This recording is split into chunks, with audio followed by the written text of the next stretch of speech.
President Biden's approval rating is soaring. It's up 13% all the way to 48%. Does it bother the president that people are so pleased that he is retiring? Am I hearing a little twang in your voice, Peter? A little something in your... I know better.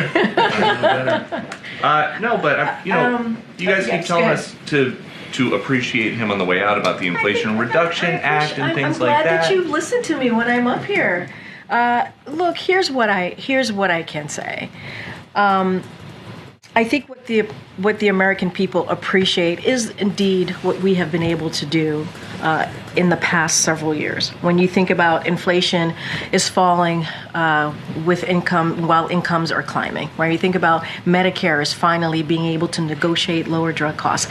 This president, this administration has been able to beat Big Pharma. That's a big deal. Other presidents have tried to do it.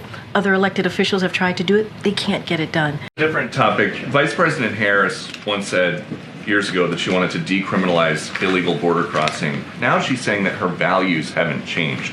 And so how much ownership does she have for this latest NYPD stat that 75% of arrests in Midtown Manhattan lately have been migrants? My goodness, there's a lot in that question. I mean, look, just going back to the values, and obviously the vice president can speak for herself and her campaign will speak for herself, for her.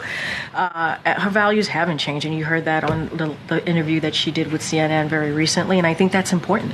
I think someone's values matter, and that's what you see from the vice president, and certainly that's what you see from this president. Look, as you're talking about the New York, I believe it's the New York Post report, as you just stated, look, you heard directly from the New York Police Department. They put out a statement which was reflected in that story, so I just want to, in your story, so I want to be really clear, so I would refer you to the spokespeople who spoke to this.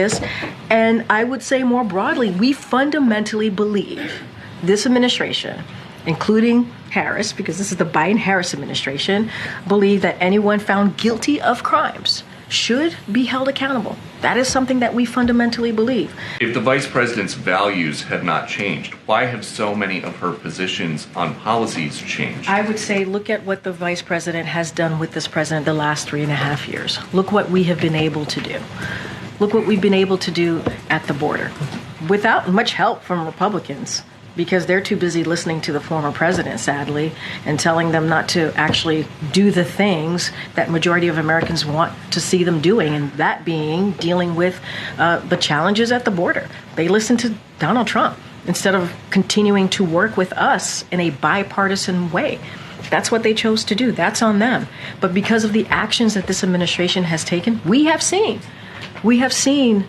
those actions lead to numbers going down at the border. And that matters.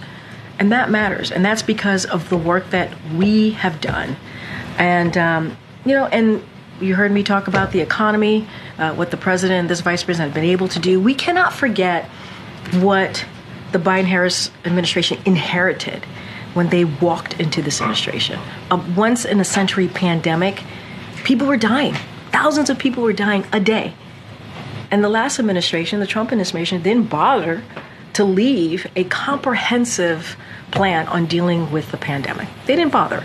They were too busy. He was too busy telling people to inject bleach into their bodies. That's what he was doing.